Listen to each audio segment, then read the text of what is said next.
محمد مدینے میں اترنے کے بعد سیدھا حضور کے پاس چلا گیا ملنے کے لیے، اور ایک وفد جو ہے وہ اپنے ڈیرے پہ گیا، سامان اتارا، کپڑے پہنے، غسل کیا، خوشبو لگائی، تیار ہو کے حضور کے پاس پہنچے۔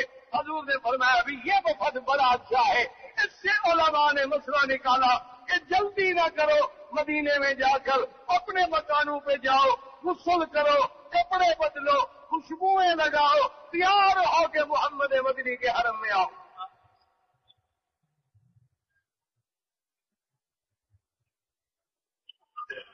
اور جب مسجد میں آئے، یاد رکھو جب حضور کی مسجد میں آئے، بلکہ یاد رکھو سارا رستہ جب مدینے جائے، جب مدینے پہ نظر پڑے، روضے پہ نظر پڑے، شہر پہ نظر پڑے، اللہم صلی علی، سب سے زیادہ درود پڑے، غسل کر کے خوشبو لگا کے میرے مدنی کی مسجد میں آئے اور دایاں پاؤں پہلے رکھے اور پڑھے بسم اللہ والصلاۃ والسلام علی رسول اللہ، اللہم اغفر لی ذنوبی وافتح لی ابواب رحمتک۔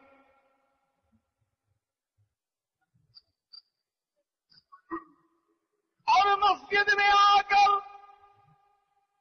اگر ریاض الجنت میں موقع ملے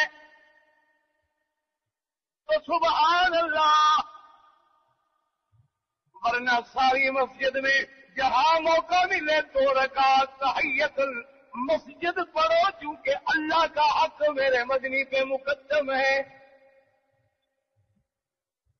2 رکعت تحیت المسجد پڑھنے کے بعد درود پڑھتے ہوئے ادب سے چلو۔ علماء نے لکھا ہے کہ ہر بندہ یہ کوشش کرے کہ پاؤں بھی ادب سے رکھے، کہ پاؤں کی بھی آواز پیدا نہ ہو، کیونکہ شان محمد مصطفیٰ ہے۔ اللہ نے قرآن میں فرمایا یا ایھا الذین آمنوا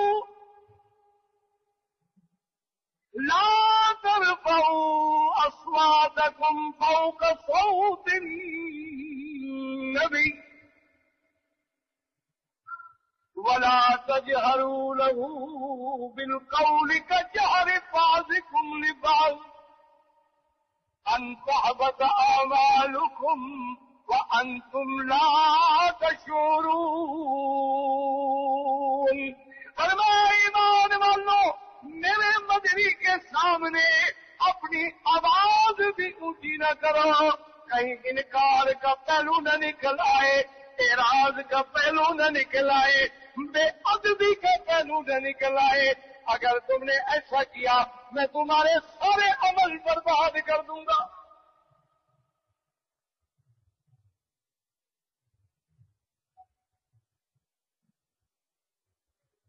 سیدنا عمر رضی اللہ عنہ، بڑی بلند آواز تھی آپ کی جب یہ آیت مبارک اتری۔